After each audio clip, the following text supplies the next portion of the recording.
Hey guys, in 2024, we're doing something a little bit different. We want to hear from you on what movie we need to talk about. Yep. If you guys like movies like us, we're definitely interested in hearing what type of movies or what movies specifically you want to listen to us. And if you want to give us some suggestions, there's the Beacons link available in the description, which then you have Discord, you have YouTube, comments, whatever you want to do, DM us. Just let us know what you want us to talk about, and we're happy to share that with you. And of course, you can't forget to like, subscribe, give us 5 stars, name your children after us, or whatever it is that you want to do. But make sure you do it so that more people can find us. Definitely, please support us because we need all the support, and you guys can definitely help us keep going in 2024.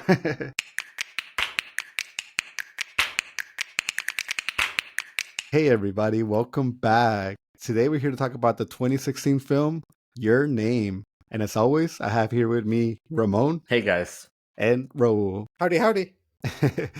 This episode was requested by Erin. She's a fitness instructor that's always posting about her exercises, and she's giving me some great hints. So a new bot coming in 2024 summer for me. So I'll keep watching her videos to get in shape.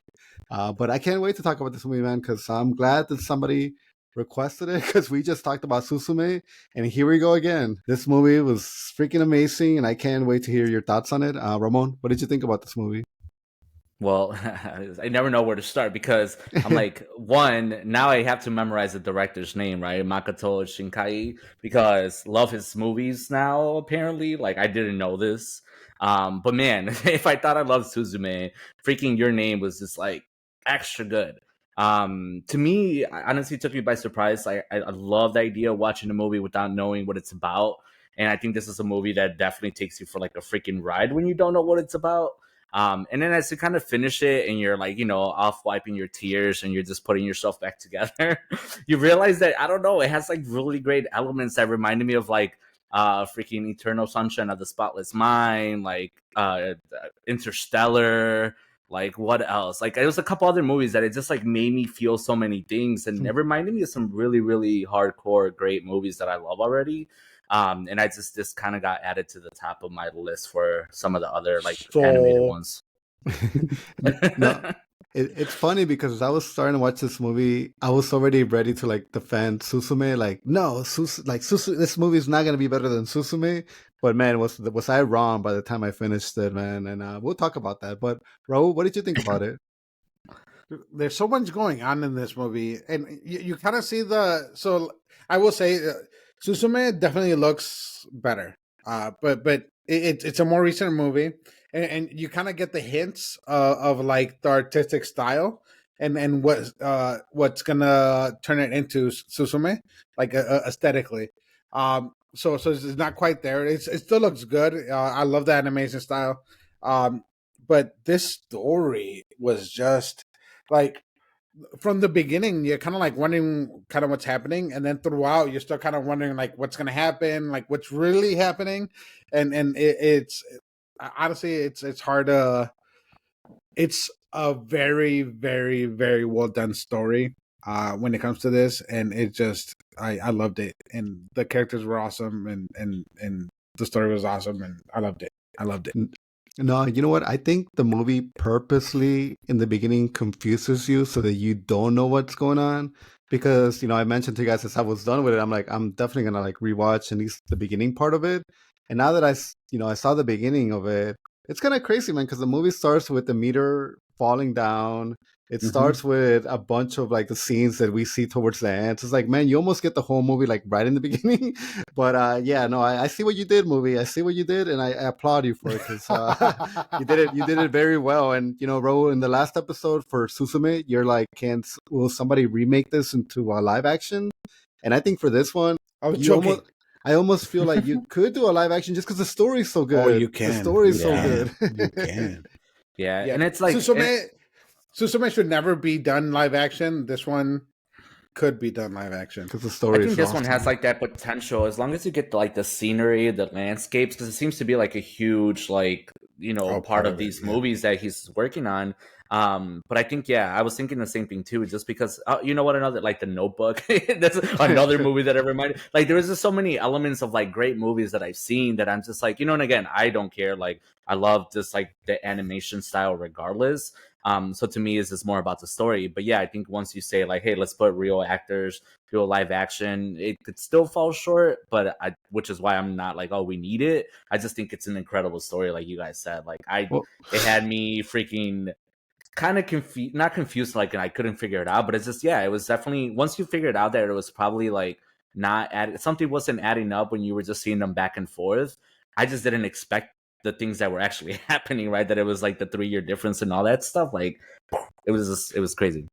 no, what, 3 years? No, I'm kidding. But this movie, the one thing that it caught me off guard, because we just saw Susume, and in that movie, there's not really a lot of this like perviness, I would say, besides the girl sitting on the chair. I think Ramon, you giggle in that part. Well, that's different. That was different. This one has a lot of perviness to it, and that kind of caught me off guard because I was like, oh, I wasn't expecting it. And of course, during some of these scenes, like my wife was in the room, so I'm like, oh god, like like now. Was it? I mean, I'll point them out to you if you didn't realize where, but yeah, there was definitely some panty shots that I was a little bit not comfortable with watching. No, but like, I so anime kind of has this history of being like pretty pervy in a not good way. Fire Force, for example, but like this movie, I think it was done well enough that it wasn't like Yeah, it fits, and it's not like pervy for the sake of being pervy. It's pervy for the sake of the story, and I don't even like saying pervy because I don't feel like it was pervy. I think You guys have just said it like 15 times. I hope you know I'm I counting. know. calm down, Jiraiya. Pervy sage. uh no, but I mean, it wasn't like, trust me, it was very minimal. It was just kind of like, again, it was just like these parts that it always happens, man. It's always like my wife will start watching or sit down to enjoy a movie with me, and then all of a sudden it's like panty shot while she's riding the bike, and I'm like, oh god, like why why was that needed? But I'm not gonna let that overall affect my judgment of the movie, because again, I was really mesmerized and really crazy, the story, and I can't wait to tell you guys how much I was sweating at the end. Like, I don't think I sweated so much in a movie. I get it. I don't know. This conversation so far is not adding up for me, Carlos. It gave me watch a whole different movie. Man. Maybe because you're more of that optimistic, like you already knew there was going to be a happy ending, where I was stressing, man. I'm like, if these people Happy do not, ending. No, I again, oh, I'm a romantic, right? And so Mhm. when I tell you, if you guys have never watched like Eternal Sunshine of the Spotless Mind, Oh my god! it's kind of, it still gives me these vibes because it's a love story, but ultimately should it's do almost it. like a weird. Yeah, we should. It's a hard movie to talk about, but yes, Oh it's gonna be god! great. And it's just like that. I didn't think it was gonna be like necessarily a happy ending. I just didn't know it was gonna be that complicated. And once you find out it is that complicated, I think just my mind blew up because at the end I'm like, is this truly like, I there's so much know. loss, there's so much loss, there's so much like, oh my god, Her. let's just get to it, man, because like okay, it's yeah, a yeah. certain part of it that And I will say, like, the big thing about anime, which I love, is that you never know how a story's gonna go because you have the mainstream like movies and shows, like they all follow the kind of like the same formula, and you always know like the good guys are gonna win and this is gonna happen. It's rare when something other than that happens, but with But anime, like honestly, anything can happen. So you have to prepare yourself for anything happening because like some messed up things do happen and they don't always get a happy ending with anime. So I I like that. think with this director, Makoto Shinkai, as you were saying, Ramon, like I think the story writing, dude, is so good, and half the Yeah, time, like I don't even feel the like I'm really watching dialogue that. too. Yeah, I'm not even feeling like I'm watching anime, because I'm like, this is not like, the scenes make sense, the story makes sense, like the scenes make sense. So to me, it's just like I feel like I am watching like something that's like truly like a storytelling. And I know this movie, I mean, we kind of missed it because it's happened in 2016, but I know in 2016 though, this name, like I was hearing about it left and right, and your name and your name, and I mean, it took me almost what is it, like 8 years now to like finally watch it. But it's like, yeah, let's talk about it from the beginning. yeah, I don't know, man. I just like, I still keep laughing because I think part of it too, that it's like there's so many movies and shows out there that already have to do with like kind of the Freaky Friday, like switching bodies and stuff like that. And I was glad that it wasn't just that, because I think that was my biggest fear once you start watching it. Because Yeah. again, no trailers, nothing for me. Started watching it right away. You start Same. seeing, right? You start seeing a little bit of the body swap, and you're like, oh, I mean, it's gonna be like a Yeah. Freaky Friday type thing, but no, I mean, again, super surpassed it. Yeah. Especially because the characters like Taki and Mitsuha, like at the beginning, I wasn't too impressed Takiku. by them. Yeah. So I was just kind of like, oh, I'm not even really gonna love these characters. Boy, was I wrong. Yeah. I know, Yeah. dude. The characters are like so appealing, and in the beginning, you kind of get some weird vibes because when Taki is in her body, you see everything that he's doing. I was like, oh, of course, it's gonna be a typical anime kind of thing. Yeah, and then you kind of see the switch back and the personality differences, and then eventually you see the other switch, and then you kind of see her do something similar, and then she has to pee or whatever. But it ends up being like they're both really likable for completely different reasons, and in a way it almost seems that like they're better in each other's bodies than they are in their own, which is kind of interesting. I mean, well, I think that's a great way to start, because I was going to ask you guys, I think best way to start, and it was a question about them individually, right? Like, I really love, especially Mitsuha's like story. Like, she was from a small town. Her family was basically serving the shrine for like years, right? And it was like part of their tradition, generations, because that first comet was like 1,200 years ago, and who knows if the comet like had to do with it, because clearly their shrine, or the idea of that one temple they end up at the end, it's also in a crater. So you can just imagine like the history behind it, right? And then obviously later towards the movie, you find out it has a lot of connection with the whole supernatural part. But anyways, she comes from like a small town, like full of tradition, like all she wants in the beginning, because as you see, the small town is very invasive on her life, especially because she is a daughter of the mayor, and that kind of messes things up a lot. She literally says she wants to be in Tokyo. Like, she wants to be like, I don't know, she says she wants to be a boy or what, but she just was dreaming of the life of living in Tokyo. To be a good-looking boy in Tokyo. I didn't misheard that, right? Like, I think it was something like that. And I think to me, it was just pretty funny, because like, it's like, someone who's been stuck somewhere for a while, like, yeah, you do dream of escaping, of leaving, or perhaps being somewhere else. And I think, bro. And I think at the end of the day, like, that was like one of the most satisfactory parts of her, was just knowing that she ultimately through this experience was finally living her dream. As far as like Taki, Taki was just a cool guy who, like, I don't know. He's just kind of the one that to me was like the normal guy. Yeah, he was like a fighter, right? Like, he was kind of like could stand up, and he had a temper. Yeah, he had a temper. Yeah, which makes it fun. Yeah. No, yeah. Did you guys watch it in English or in Japanese? I was counting on you watching it in Japanese, so I watched it in English. Okay, great. Oh, is that how we're doing it? I watched it in both. No, I watched it in English, and like most of the times it's just because now that I know like his work, and knowing that it's so beautiful, like I definitely wanted to focus on that. And I did want to do my rewatch, but at the end of the day, it's the time constraint. But no, I think just not having to read really helped to really pay attention to like all the beautiful like scenery and stuff. It's funny that you guys say she wished to be a boy, because I'm like, because it's okay if later on in the movie it's determined that this thing happens to everybody in that family. But it's kind of funny that you guys say that she said that, because it's like it almost makes you think that was like the trigger for her to switching bodies. But this is something that's been happening for that family since the beginning of those, what was it, 1,200 years from one that you mentioned? Yeah. But and that's the funny part, is that the movie does make you do that multiple times throughout the movie, where like things are said and then the switch happens, right? And we don't really know if that's the real reason why, right? After watching the movie, you kind of know that it is like intertwined. And the whole movie has to do with like the idea of like, the relationship of a string, and how all these fibers are connected, and how everything's interconnected.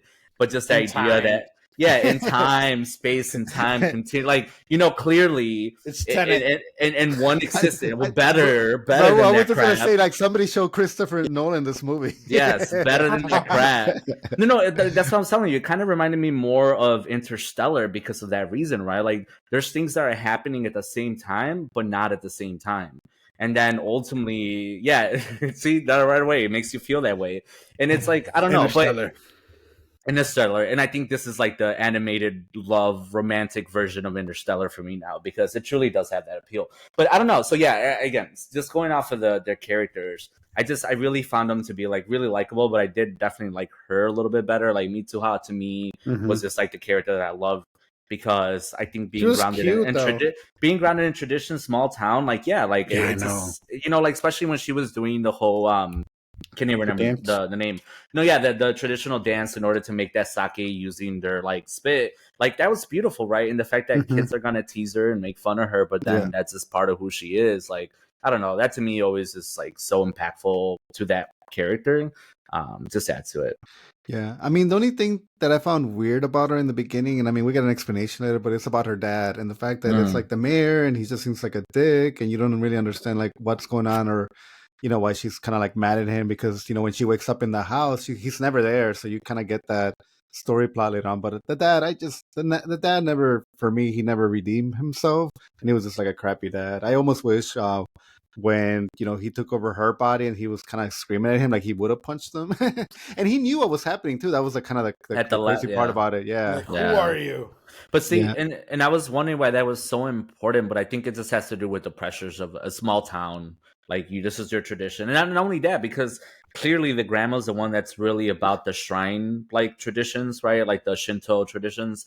But then the dad doesn't care. And I think that's just a very conflicting way to live your life, when your dad doesn't care about something, but then your grandma's like, no, this has been done for generations. Like, it's long lineage on this. Like, again, when we talked about Suzume, it was the thing that, looking at other videos like later on, it helped me so much to understand the Japanese culture aspect of it. This one I didn't feel like I needed as much. So maybe I don't know what the whole like tradition of making like that, the sake in that way, but you understand that it's very significant to that family because of the grandma always talking about it. Like the scene with her and her sister, when they're kind of like tying those strings together, like it's beautiful, because that's all they're doing is talking about tradition and kind of how the strings intertwine and that whole flux of time and stuff. I mean, we kind of like talked about between us that we were wondering when we saw Susume, if your name and Weathering You were gonna be kind of like plot related, because maybe this is something that he does.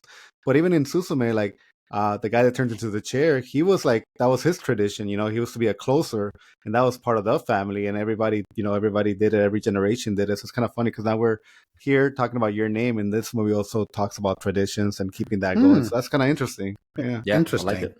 Yeah. Interesting. Yeah, definitely. And it was cool kind of seeing that part of like the Japanese culture, because you really don't see it too often. You probably get like references of it like in different animes, but it was cool kind of seeing it more in the ceremonial traditional way, and kind of seeing the contrast between like this rural part. Sorry, I can't say that word. Seeing this like this middle of nowhere life with this temple, and kind of how their life is compared to this Tokyo, which is like the big city in Japan, and then kind of seeing their interactions like within their own cities, like themselves, and then also in contrast of how they treat the environment when they're switched as well, because you see her like taking pictures of all the meals, spending all his money, and then you also see him like appreciating the scenery, appreciating like the small things that he's not getting from the city, like that she kind of takes for granted, like the whole ceremony part, the traditions, the scenery, kind of like I said. So it's pretty cool, and then it's also funny to see how the relationships I find kind of interesting as well. Like when he's in her body, how he acts or she acts with that one dude, and then when she's in his body, how he's so much better or she's so much better with their boss or whatever. Well, dude, something that I in the beginning thought this was the way the story was gonna go. I strongly was thinking that Mitsuha, she had a crush on Mickey. Like, she wanted to get with Mickey. Like, she enjoyed being in Taki's body, because she's like, okay, I get to hang out with this girl. I kind of get to flirt. That's on why her. she went to Tokyo, isn't it? I don't know if that's why she went, but she definitely said that she wanted to be on that date, but she wasn't going to be able to go out, But it's just kind of like, I felt that obviously we don't get that. That doesn't happen where it's like a relationship like that. But I thought for a moment that's where that story was going. Like, okay, all of a sudden this girl has a crush on this girl. Wait, two things. Wait, she went to Tokyo to see Taki. Duh, we found that out later. And that was her date that she was talking about. But no, yes, like I was really intrigued during that part, Carlos, too, because it did, like, for a while, it did kind of seem like she was also not romantically interested, but also kind of really into the idea.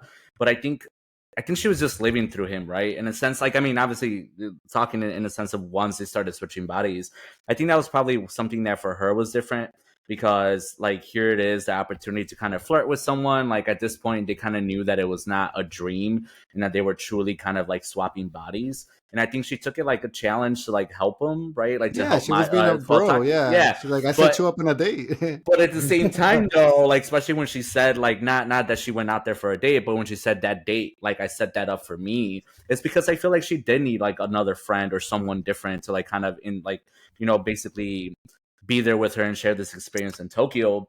But it is funny that ultimately, I guess the moment, if you ever doubted it, was when he does end up at the date with the one coworker, and she gets jealous. Like she ends up coming out of like the body switch, like crying because she's like, "Oh, it's like that date, like I set it up for me, but have fun. Like you'll be with her." And then when they switched, like she's crying because like I took it as jealousy, and that's when I was like, okay, so after all, she's not interested in the coworker. She's clearly was just kind of doing what she could for him, but then realizes that she actually has feelings for him now. I think if she had gone on the date with Mickey, she would have scored, man. I think not even if it was like not even if it was on purpose, but that Mickey was definitely into her in that body. So I think she would have made the first move, and something could have happened because obviously she's not gonna be able to control these urges from this boy's body. So it's like I think something would have happened. And dude, Mickey was kind of like I liked Mickey, man. She was obviously older than them, right? Yeah, but she was really cool, man. Especially when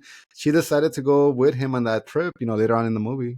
Well, I mean, I think that's again building on that relationship. I love the fact that when she noticed that he was more feminine, all of a sudden, like Taki was like more feminine, like it changed her perspective, right? Because as to I assume that everybody right now is just kind of like fearfully like trying to hit on her or just keeping their distance, but really oogling her and being like, oh my gosh, she's so hot and great. But I think with just that approach of like Taki or Mitsuha as Taki, then approaching her in that way, like it really broke that confidence. I mean, like, yeah, it broke that that barrier.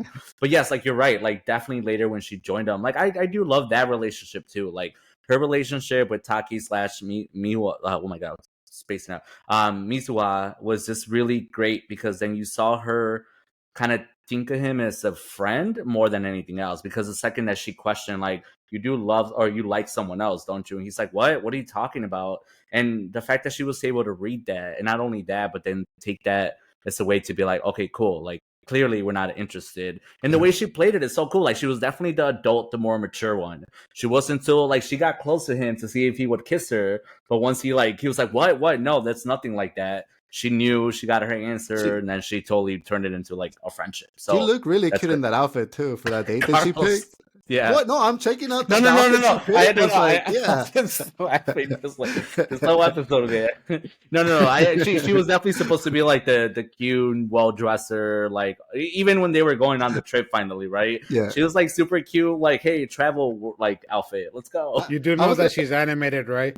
I was going to ask you something, Ramon. How often are you pulling employees from your job into like the back room and be like, "Oh, your clothes ripped. Let me sew that up. Take it off. Take that skirt off."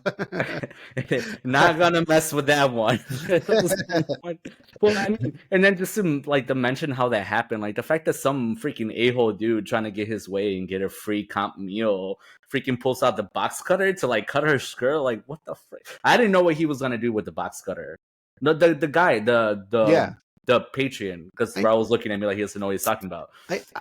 But yeah, no, none of that, Carlos, none of that. I hope I can bring a personal story right now into the podcast because something did happen to me. Right now? Like right now at this moment. Someone cut your skirt. Okay. Something happened right now. And stitch some like cute little pictures onto the. No, I was still confused. No, so like one time I went to Red Robin and I ordered like a strawberry lemonade. It had a fly, man, and I complained because like I'm like, hey, there's a fly. And you normally see these situations like in movies where it's like, oh my god, I'm sorry, free meal, or this is on us. And I don't know if I was just young and they're like, oh, they did this on purpose, which how I would get a fly into my strawberry lemonade at the time. I have no idea. But anyways, Red Robin, you didn't do shit for me. You looked at me like I did this on purpose because I was like young and I still remember. And if I might as well write your review probably now for something that happened 15, 18 years ago. Yeah. Well, Yeah. I mean, that's why she pulled up, like the coworker pulled up and she had to go with like the right way to do it, right? Like she comped the meal like she had to. But that a-hole still freaking ripped up her skirt. That was messed up. But I don't know, man. No, yeah. It's funny because like I can't even remember her name, but you kept on like, she's just like, I think she did become one of my It's like Miki, so it's like super Miki. simple. Yeah. Okay, but yeah, it's still like clearly that wasn't my focus. But no, I'm saying, but like remember, like watching the movie, I was like, man, she's just probably one of the best characters in this because of that. Like, right, she was like a sort of crush, love interest. Then ultimately, when it didn't work, or she even noticed that he didn't have feelings for her, then she took it like the right freaking way. Like she totally turned to be a friend, supportive, to be there for the whole thing. Even his friend and her at the end of it all, like going through this journey with Taki, being like, what the, like, we're doing it because we're worried about you. Like, that's awesome. Like, well, the other character that I really enjoyed was Mitsuha's friend, the guy, the one that was ready to blow up the town. I'm like, oh my god, it's like anything for you. I believe you. What is it? I think it's Tessa or something like that. Whatever. But he was just so ready for like to commit like these things. I don't know, man. It's kind of crazy. I mean, we'll get there. But it's kind of crazy what they, to the extent that they go at the end for this story that this girl's telling them. But it's cute, and I think now is like a perfect time to mention that because like they both had like somewhat of not romantic interest because they clearly said that they weren't dating for a reason. They did not want to be in a relationship, but that they were both had like a person that they were either crushing on or that person was crushing on them. And that was really nice to see too, because that's how like the movie was telling you, okay, this is not a love story in a sense of like they're already involved with someone.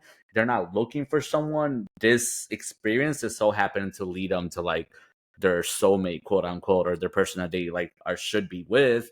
But I really like that they both had like some other kind of like interest, or that person had an interest in them. It just made it more fun because then you're like, man, that guy like must love her. Like he did. Like he was just do anything for her. But clearly he was not the one who like got her at the end. So it's funny that at the end him and that girl end up together, and that was kind of like, I was like, oh, I guess they ended up together. And I remember him not wanting to move out of the town. He's like, nah, I'll probably end up living here my whole life. And he ended up in the city. Well, they all moved out of the town. Have a normal life. No. Well, they all moved out of the town. They had to. So dude, would you guys live in a town where a meteorite fell on it twice?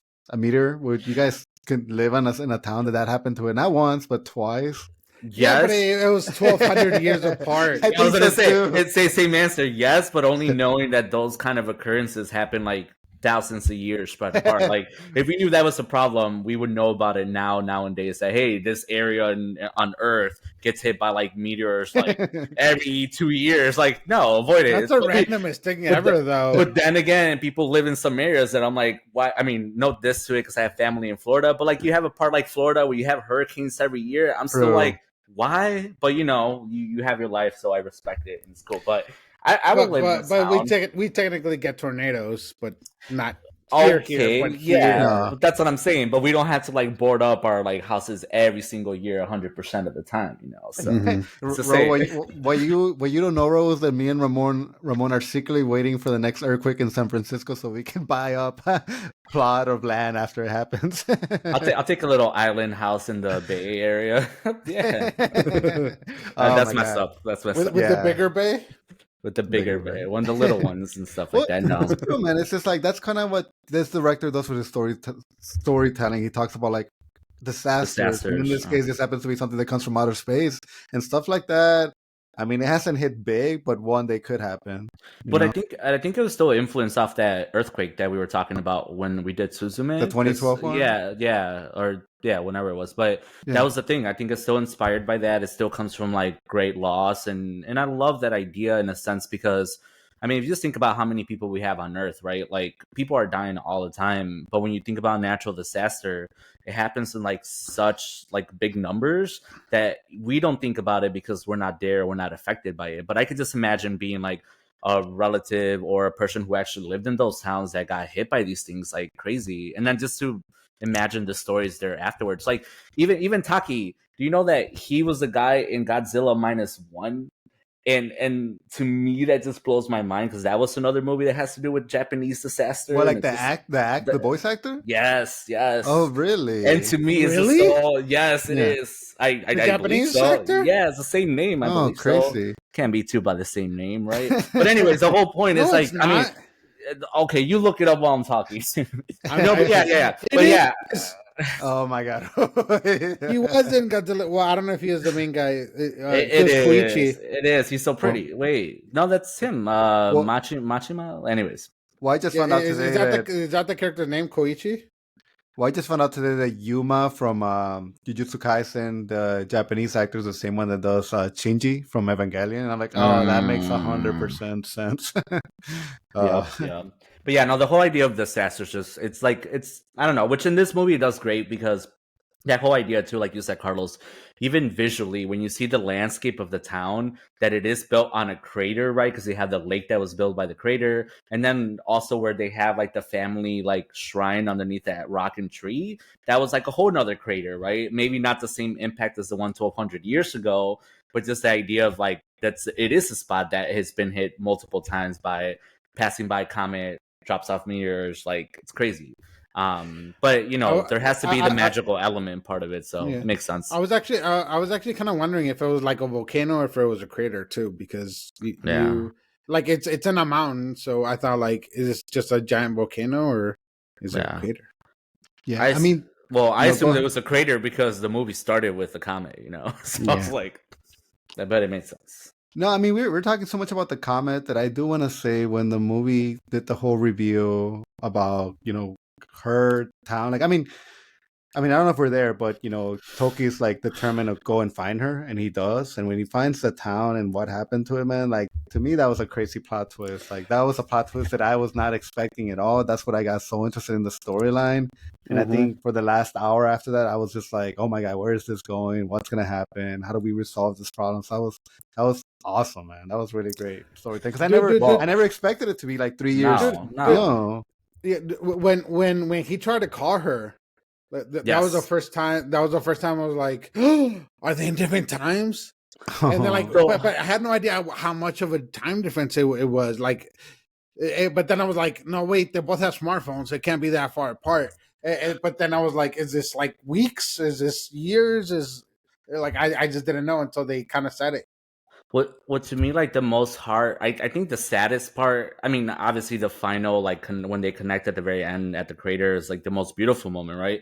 But I think the most heartbreaking moment and speaking to this of not knowing the time difference was when she went to find him in Tokyo, right? Like she goes out there, she's just like, okay, like I'm kind of tired of communicating this way. Like I just want to go find him, and she goes. And how in the world does she find him in Tokyo? Right, in a random freaking L, like going whatever direction.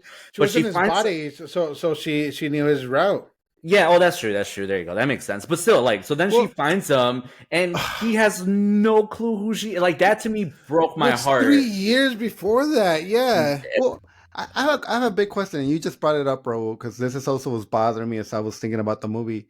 How does she remember the past if the whole thing about the movie is that when they wake up, they have no memory of what they did in that body? The only reason they know this, the only reason they know it's happening because of the fact that people are pointing it out. They're writing notes to each other because clearly they figured it out. They're not dummies.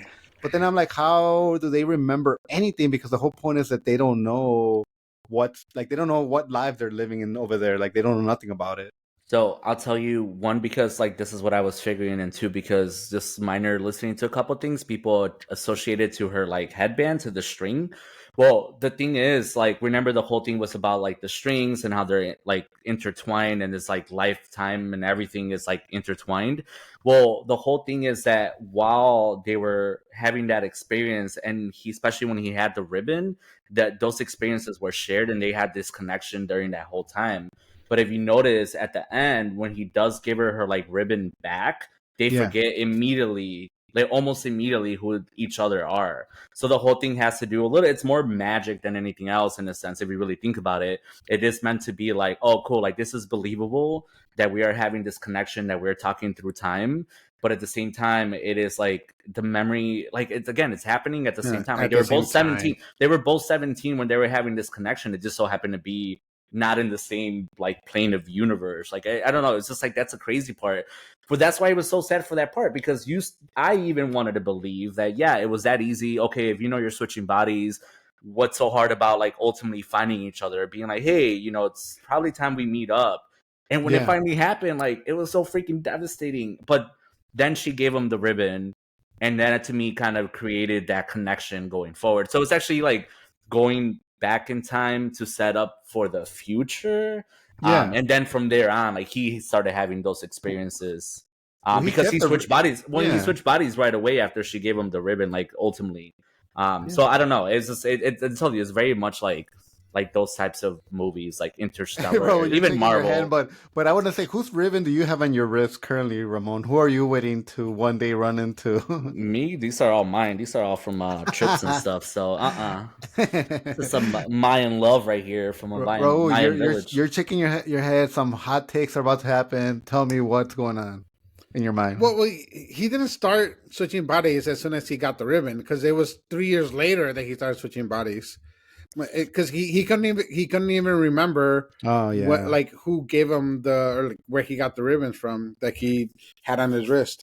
Yeah, but that's the thing, is that it's been so like, you know what I'm saying? It's like who had no, I don't know. who well, that's confusing. I don't even think I can explain it, but that was the fun part thinking about it. It was like, who had the experience first, right? Because we first saw her. Wait, who saw? Like she was living in they were both 17 when they were switching bodies, right? Yes.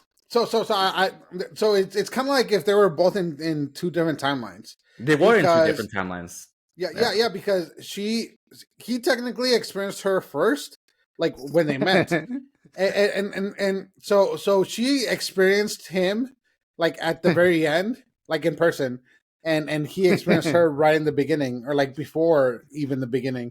So they overlap in different points. Hot question, Ro. Have you ever had a girl inside of you? And could you tell us about that experience?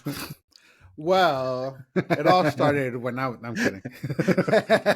This is where you guys talking about perviness earlier, and that was the line that was going through my head. But of course, I was just trying to pervert the movie. Like it was cute, but when they said that line, I'm like, okay.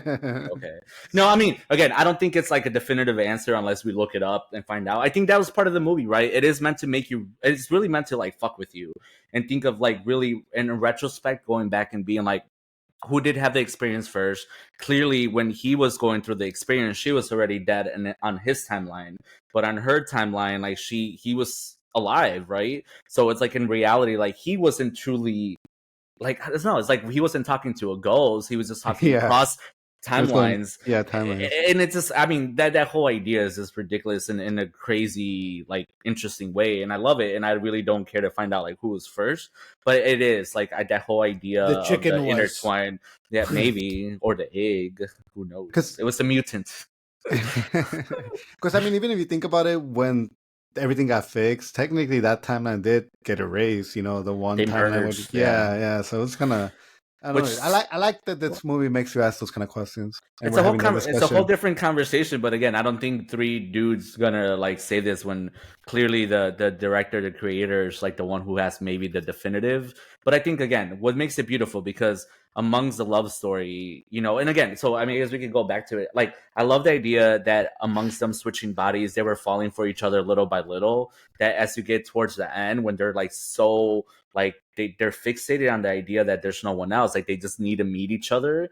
That I don't know. To me, like everything going towards the end was really significant to me. Like when Taki was living in her, living through her, and the grandma and the sister were going up to that temple. Like it was beautiful, right? Like the shrine on the crater. Like it was beautiful because he was there to learn. He wanted to know more. And if it wasn't for that experience that he was like truly appreciating, he would have never remembered to go back there later on when he was like why do I feel like I need to go to this crater and go see what's in this like rock, like right buried underneath there? So I just love that even as their stories became more intertwined and they actually truly started appreciating this whole relationship, like it just made it more significant. That's something you guys are gonna have to explain to me. Why him drinking the what was it? The liquor? The sake? It's liquor. The sake. Sake. Why did that? Is it because it was her spit was in it? Is that why? Because she made okay. Yeah. So it's not really just that. It's kind of the combination of the whole thing, because it was the fact that it's like her DNA or whatever, because like it was her spit or whatever. But it's also the fact that he was like in the underworld, part of like this crater in this place. Yeah, true. That was had this magical spiritual thing. Yeah. And then the fact that he kind of like fell and kind of hit his head and passed out. Should we make sake and spit in it and give a bottle to each other for safety purposes? That's not how it works, but if you want to try that somewhere, and we got to keep it underground and corked for 3 years. This is the part where I'm being dumb, and I have another one, a follow-up question. Go for it. How come we have not been on a train together, us three? Like, can we change that in 2024? Can we go on a train ride somewhere? We can. Like Metro to the city? Easy enough. I mean, if it makes you feel better, we can go see some meteors at the Museum of Science and Industry. I just feel like these adventures are always happening, and they're always getting on a train to go to the next stop. And I'm like, all right, that's what we're missing in our life. Well, we ain't getting together, so if we're going, it's just for the food and experience. Okay, or we can do an Amtrak to like some other faraway land. Yeah, that's what I was thinking. Always sounds great. Yeah, no. It kind of sucks that the U.S. is not very reliant on trains. Sorry, trains. No, they don't. I mean, Europe for sure. My brother and his girlfriend just came back from Europe. They went to Switzerland and they did one of those like train rides that just took them like beautiful. And I mean, I could only live through the photos until I do it myself. But I don't know, man. One of these days, let's do it. Let's do it. No, but yeah, I mean, yeah. So the whole thing with the sake was that ultimately, like, the sake did have her like DNA in it. I still think that like that rock that they were under was the meteor from forever ago, because that makes the most sense. It was like in the epicenter with the tree growing on top of it. Watch it again, Raul. You'll be like, yes, Raul, you're right. I'm agreeing with you, Ramon. Yeah. I'm in it. How else is there still magic? It doesn't make sense for that to be. I'm sorry. Like this is my other sciencey nerd part. Okay, like it's impossible for that to be. It's impossible for that rock to be the meteor because it would be embedded into the ground. But. Yeah, but of course, but the cross-dimensional like time and space continuum is totally makes sense. No, but yeah. So then, but wasn't that a beautiful part though? Like when he does finally, and I forget the actual name of the sake, but it's like the something like long word for sake and sake. But like when he does drink that, and then ultimately, yes, he falls and hits his head. But then like the animation during that, like it wasn't a fight scene. It wasn't like a travel through space. It was just a beautiful like rebirth, like because we were watching the birth of Mitsuha, and I think it was like beautiful because then he was like witnessing that, which is crazy because he was witnessing her life through her, but then also witnessing like the mom dying finally. So we got that story of like what had happened to the mother. Like I don't know, it was just like if you think you didn't need anything else, then that happened, and you're like, holy crap! Like I just got given so much information. It's beautiful. The animation was beautiful, and then at the end of it, like you, of course, like you felt like there was nothing else but connection between them. So leading up to like the next part, that was just such a great way of doing it. Like I didn't know how he was gonna end up. Like leading up to that whole moment, I had no clue how they were gonna resolve it, how they were truly gonna see each other, especially because we knew that they were like not in the same like timeline, so that impossibility. But then they had the magic hour. Remember magic hour? I mean, that's awesome to know that you have an opportunity to save somebody that you care about. And my mind immediately went like, what would I do in that situation? Like, how do I get these people from point A to point B in order to save their lives, man? And that's what I mean. Like, that's where I think there's a really great storytelling to be told in any other forms, because I would love to see like the Groundhog kind of Day where he fails and he has to do it all over again. Now he has to try like a different way, because my thought immediately goes to like set the fire on fire or something. I don't know, man. It's just like, what do you do? Because if you do something that crazy, you might be in a way. Did you say set the fire on fire? Set the town on fire. If I did say that, set the town on fire is what I meant. But I'm saying, even if you do that, you're kind of ruining her life because all of a sudden maybe they find out she did it, but then again, she did save him from a giant rock falling down. So it's crazy.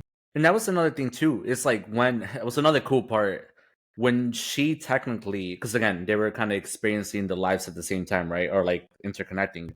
But when she died and he was still living on, remember, like he started, like the memories started fading, and it was just that whole concept. And that's when they were truly realizing, like, that's when he was searching for her and all this stuff, which to me at that point too, also, I was like, wait, and this whole time that you guys were switching bodies, no one ever looked at the date, like the year and all this stuff. But they wouldn't remember, right? They wouldn't. I don't know. Like, to me, it's just there were so many things at that point. But you know what? It's cool because it made, like, to me, it was just great. But I do love the idea that when she technically died, and he clearly had no clue that she had died because you didn't know it was 3 years before then. It's just that whole idea was beautiful to me because all of a sudden the memory was fading. He didn't know why, and he was just basically like in such an urge to like trying to figure it out, to get there, to like figure out like how to see her again. And I don't know, that whole idea of him having the drawings of the town and trying to like find out where this town was at, like it's just, I don't know, it was just like a beautiful mystery, like very romantic in a sense of like the actual word, like truly trying to find that significant other, that soulmate, that person you have that connection with. And I don't know, I mean, it's kind of crazy that you remembering that this is happening. It kind of also relies on the group of friends that you're hanging out with or seeing every day. Because in a way, they're the only ones that can kind of bring it up to you. Like, hey, remember that time where every other day your voice all of a sudden would drop and you would act so like such like a girl, and like your friends would kind of like bring that memory up. Really big balls. No. What? There was no gender part or switches, or genitalia switches. Oh my god, bro. But yeah, like I feel like the friends, like they're the kind of ones that would kind of remind you that did happen. But imagine living your life like thinking about that. Like your friends keep saying like you were acting funny during this whole month and you just can't remember, but you know there was something there and you don't know what it is and you're searching for it, but you don't know if you'll ever find it. I don't know, man. It's a sad. It makes me want to cry. It makes me want to cry a little. Like it's like empty. Like but I also kind of wonder if the friends also forget. Because if you remember, like on his phone when he's out there looking for they her, erased. Like all the memos from the diary like start erasing. So if it's affecting like technology, then it's obviously also probably affecting the friends around them. Yeah. Oh man. So one of my favorite things is like also when they started realizing they were truly switching bodies, right? And they started setting like rules for each other. like I don't know what kind of rules, because like for me it was in translating all the wording in English. It was just like, you know, whatever. But I know there had been like don't touch yourself or don't shower, like, and stuff. That like was this, a rule, yeah. It was. Okay, so they said no baths, don't touch yourself, random stuff like that. Which made it funny that as soon as he finally went back into her body for the final time, he like still he had to do it. He had to do it. But if we switch bodies, what would be the number one rule, Raul and Carlos? Like, what can't I do in your body? I mean, do we remember when we come back? No, you can't, because we were switched bodies. You would never know what I did. I'm pretty sure like it wouldn't matter because like, all the rules I would still want to rule for certain things. There would be no rule, because whatever you tell me, I'd be like, yeah, I was following, and I would not be. You just lied to me, you asshole. I don't want to say nothing because you have a wife, bro. Like, let's say your wife was like, bro, let's say your wife was like, oh, bro, you gave me the best banging of my life last night. You'd be like, what? What the frisk? So now I gotta find a wife, huh? No, I'm kidding. This is why it works better with 17, like being a 17-year-old and being opposite sex. Okay, let's just put it that way. Let's not switch bodies amongst us three. It's just, but I feel like it's worse when you're young. I feel like at least in my 20s, I'll be a little bit more panicky about it than just being like, well, I'm gonna go to school and live this girl's life. When really I should be trying to figure out like what's going on and how do I stop this. Well, you have a good great example of like something like I was thinking about. Why in the world would Mitsuha work? Like, why wouldn't you call off? Like, when you find out that Taki had a shift, why wouldn't you say, "Hey, I feel really sick. I can't go into work." She went to work for him, like not knowing, like she figured out that he was the server. Yeah, but like, and that's awesome. I actually thought that was like pretty great that she did that. That's like super ballsy. because I was legitimately like, wait, what? Like, I'm assuming his responsibilities. Like, now I'm gonna go to work. Like, can you imagine if Taki had to do her ritual, like her little dance ceremony? Like, like that would have sucked. But I was thinking about it. Like, I was thinking about like what would happen if he has to do like one of the braids, or if he has to do that dance or whatever. Because there's no way he's gonna know how to do it. No, he wouldn't. This is crazy. I don't know, man. Yeah. I mean, the grandma eventually figured out what was happening, and she could have done more, I feel. Well, no, and she did the right. I mean, I think so. By that point, when the grandma figures out, like, I love that explanation, because it wasn't just Mitsuha, like, right? Like, that it was a generational thing, that they all had gone through something similar. No one spoke out about it in a sense, or Mitsuha didn't know because maybe they didn't think it was relevant. I like when the dad figured out that it wasn't Mitsuha, right? Like that final moment when they're switched for that final time, and he just says like, "You're not Mitsuha." Like that was great, because maybe that was the way that it convinced them to finally do the evacuation later on, because maybe he felt something was weird, and I don't know. Like I don't know. Like I would take the risk if it was a small town and my daughter keeps like frantically telling me that the whole town's gonna like die and everything's gonna happen. Like I would take the risk. Well, I think especially because but also keep in mind that you're a shitty dad too, though. I don't think he was necessarily a shitty dad. I just think he didn't like really truly appreciate the spiritual, like the life that the mother had. He was a shitty dad. Dude, he left them. She lived with the grandma. Because I think he was just mostly. The mom died. Yeah, he was mostly like financially probably being responsible for them, but he left them like crappy dad. You know whose dad we only saw in the beginning and never saw again? Taki's dad. Yeah, and I was just like, dude, first of all, his dad looked like kind of like a loser, to be honest. So I'm like, maybe that's why we didn't get much of it. But I'm like, yeah, we never really saw the dad ever again. Like, there was nothing wrong with his family from what we could tell. Like, his family, I guess, was fine, like a normal family. Maybe he didn't have a mom though. Mitsuha by far had like the biggest like story like draw. Like she just had the more like complex, like simple life, like spirit, like that everything we talked about earlier. But I feel like Taki was definitely more simple, like city boy living a city life, and that was it. So but it was good though. You know how like in the last movie Suzume I was looking for a replica of the chair? Well, this movie I was looking for a steam cooker, a rice cooker. I was like, oh man, that rice looked so good every single time.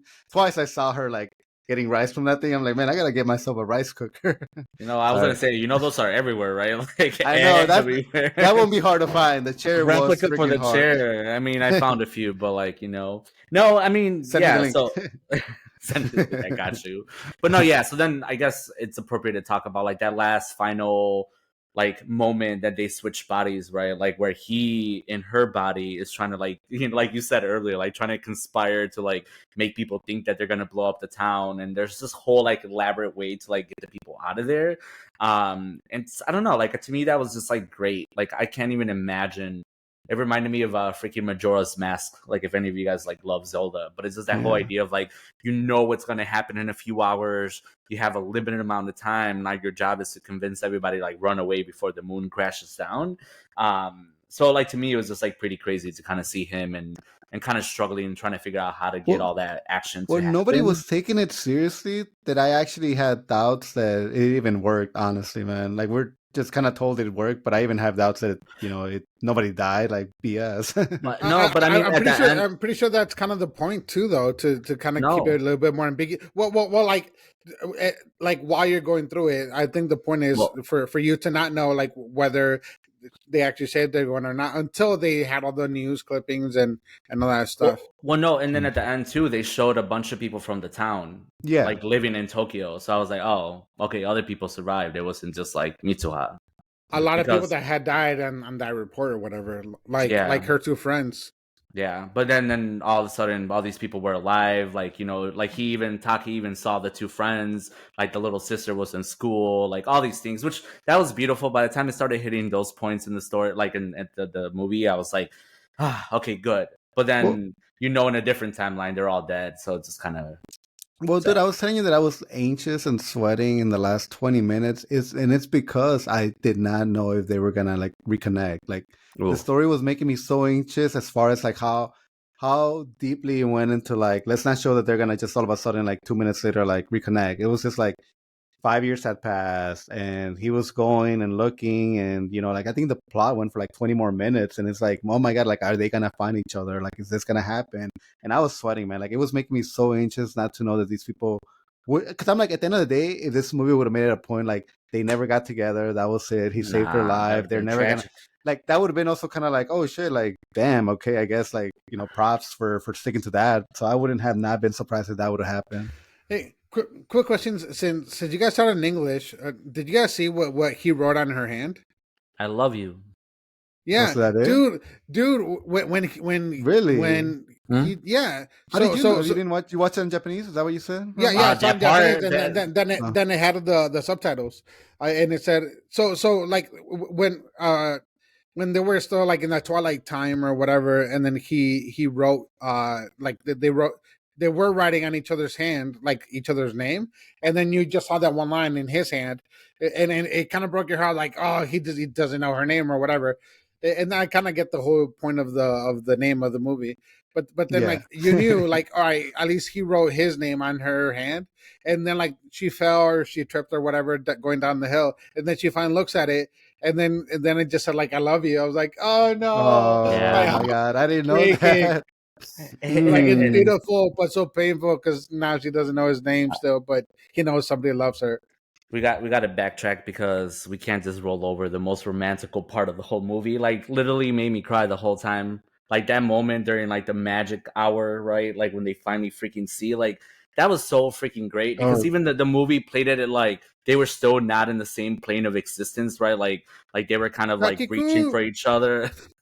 Bro, you're so good at this.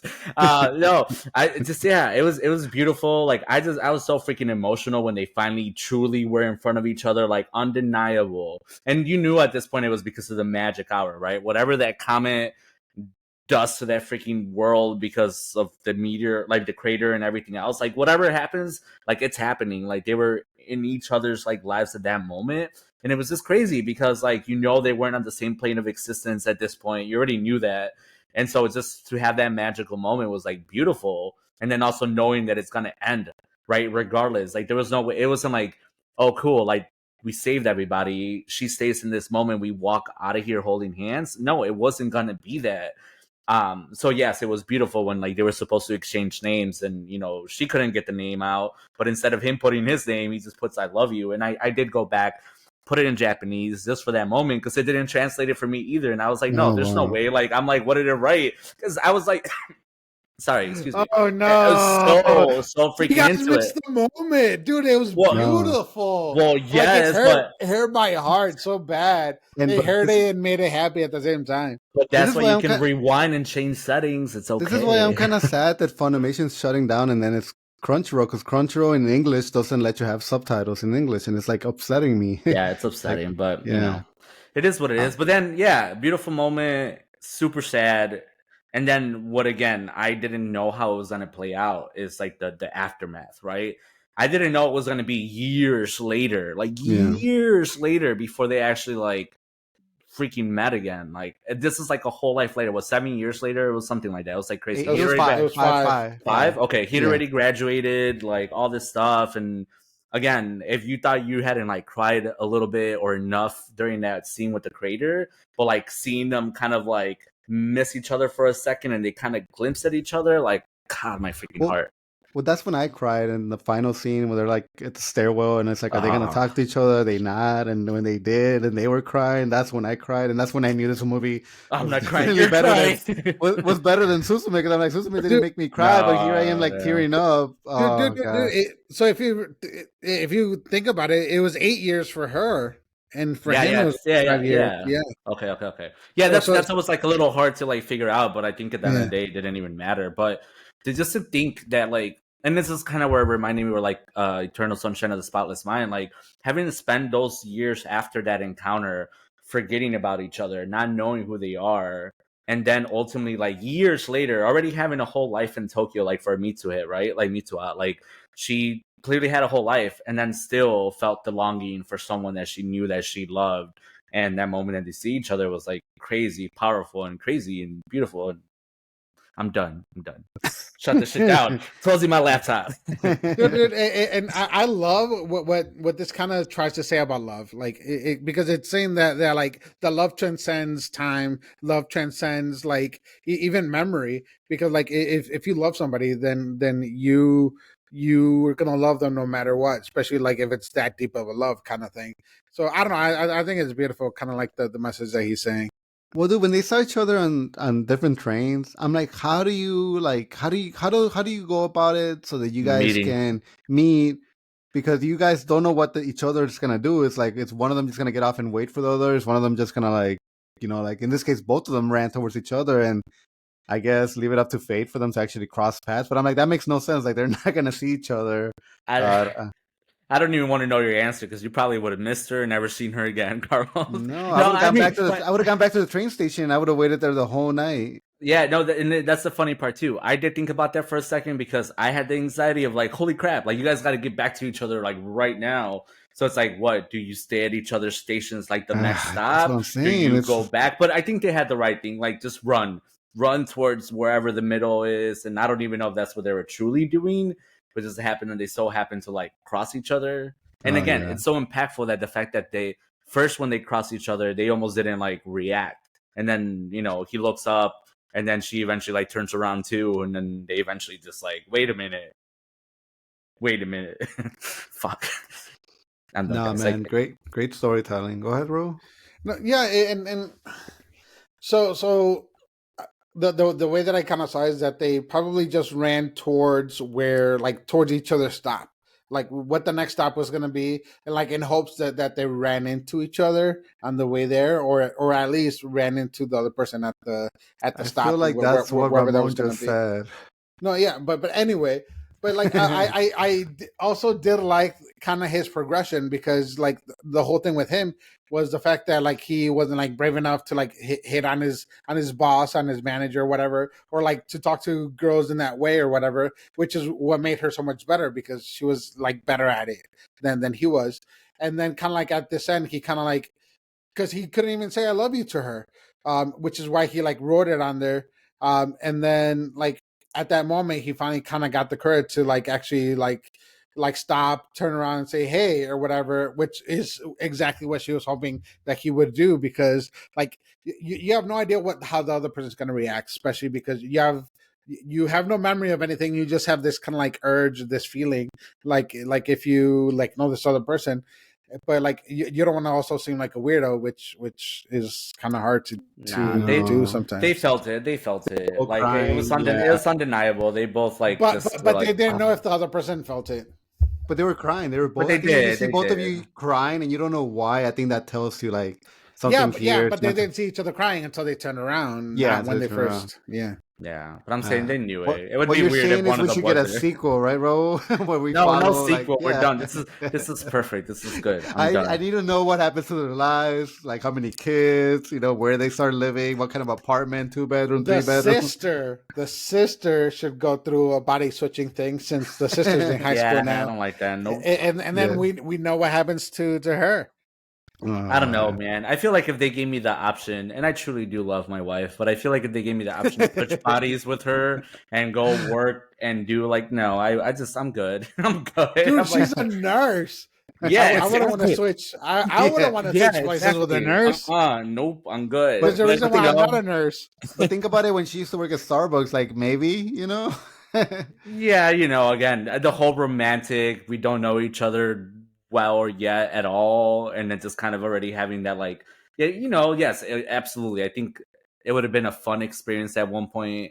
Now it's good. We'll just call it love and we're done. Yeah. I mean, let me ask you guys a question. So, we did Susume. We talked about your name, and we even have doubts about like your name was it even gonna live up to like Susume. Like, what about Weathering with You? Like, are you guys curious now? Like, do you guys like? Are you intrigued if that movie lives up to like any of the hype for Susume or your name? Like, what are we gonna do about it? Well, I'm not gonna wait for someone to recommend it. I'm just gonna watch it. Like I said, I didn't know this director's name before. Now I do, and I feel like it's not even like Susume's like freaking graphics are beautiful, right? And I can like Raul mentioned that earlier. Like even in Your Name, you could see how it was leading up to that. it's great. Like, it was still a really beautiful movie, but I just can't. I don't know. I feel like the way that he's telling stories, even if they are similar in a sense of like, lovers or people who finding love in a weird, like, through time, through supernatural like ways. But to me, like, I don't know, like, it's just really captivating, and he does it really well, and I just want to keep watching more. So yeah, of course I'm gonna go back and watch it. And well, I think he's developing like a cult, man, because Suzume made over $300 million. This one, I looked it up, made $180 million, and I'm sure Weathering with You probably surpassed Your Name as far as money. So I think these movies are making a lot of money. So whatever he's working on now, they gave him a blank check, man. He's getting the money, the financial stability, because his movies are starting to have like a recognition, almost like the Ghibli movies, Well, see, I just want to think like seeing an actor like the main character like Taki, and being like in real life now, he just did Godzilla -1. Like, imagine him doing a real live action movie, not of these, right? Because again, even though I would love Your Name in live action, but you don't need it. Like, can you just imagine this director doing something like more grandiose, like a 2-hour long movie, like freaking live action, beautiful scenery? Like, I don't know. Like, it makes you really hopeful for anything else that can come from him. But yeah, I am gonna go back and watch Weathering with You, because that just kind of seems like I should. Okay, I don't know what else I'm missing out. Tell me the plot of it right now. You don't know you haven't seen trailers. You just know the name. What do you think the plot is? Just so that when we do see it, we kind of have an idea of like whether you were right or wrong or close to it. The Raul? Okay. No, you. I mean, I don't know. I mean, just also maybe something having to do with time and kind of like decaying, getting old. I don't know. Like, Weathering You. Okay, I don't know. I see where you're going with it. Well, yeah, I mean, Wuthering Heights, like that. I don't know. Anyways, I'm no, for real though. Like, what? I mean, we're not even gonna get into this. We're at the vendor. I'm not gonna start talking about Wuthering Heights. My guess is gonna be that one of the people, depending on their emotions, controls the weather, and they don't know it. So, like, if she's sad, it could be crying. If she's happy, bright. So, Encanto. Or Storm from the X-Men, something like that. Yeah. I was thinking of a different type of weathering, but I don't know. No, I mean, we won't know till we see it. So I'll turn my jeans. So I guess that's what we're doing next week. No, we're doing Full Metal next week. Oh yeah, I gotta finish it. Yeah, because I'm like 20 more episodes, I think. But yeah, too bad it's not my favorite anime of all time. I see what I'm like. For a second, I was like, "Wait, you don't like it?" But I see what you're doing. I don't know, man. I'm gonna maybe come in with some hot takes when we do our Full Metal one. And dude, I'm not ready for it. Like my emotions aren't ready to finish it. Yeah, because I did half of it before when we started it, and then I haven't finished the other half. Who do you think will finish the last Airbender live action between the three of us once it comes out on February 22nd? It depends on what day of the week it is, and then when I'm off, because I can tell you I can binge stuff. See, that's the problem. That's the problem with me. I can binge, but I think after like 5 episodes in a row, I need a break. Like, I just, at that point, I'm not even enjoying the storytelling anymore. I mean, you don't pee into a cup while you're like sitting there. No, I do not do that. You don't preset all your snacks next to you like before you start. Yeah. Well, I finished Mr. and Mrs. Smith. So close. Yesterday or whatever, and I started it on Sunday, I think. Oh wow! So talk about another story that reminds me of this too. Just like the whole like figuring each other out, finding out like how you are, and like knowing. Oh man, okay. Clearly, we like the romantic. Like the ending of it. I'm not there yet. I've only seen 2 episodes because I told my wife I would watch it with her. But after struggling to even finish the second episode, I gave up on watching it with her, so I'm watching it on my own now. But I'm only 2 episodes in, so don't spoil it for me. No. And it's a shame, too, because, like, I don't know you listeners who listen to us, like, who is in a relationship or not. You don't have to for any of these things, but, like, I know for, like, Your Name, my wife would probably never watch it with me. Don't ask me why. It has to do with anime, just no. But, like, Mr. and Mrs. Smith, like, we've been watching that together, and it's such a good show to watch together. But again, you don't have to, because obviously you can enjoy it individually. But it's just, I don't know. It's just one of those shows. Like, I think that one's like perfect. Yeah, because it's a girl and a guy and marriage, and it plays into the relationship. That awkward moment in a relationship when you first started figuring out that you can fart in front of each other. It's the same. It's super important. I'm just kidding.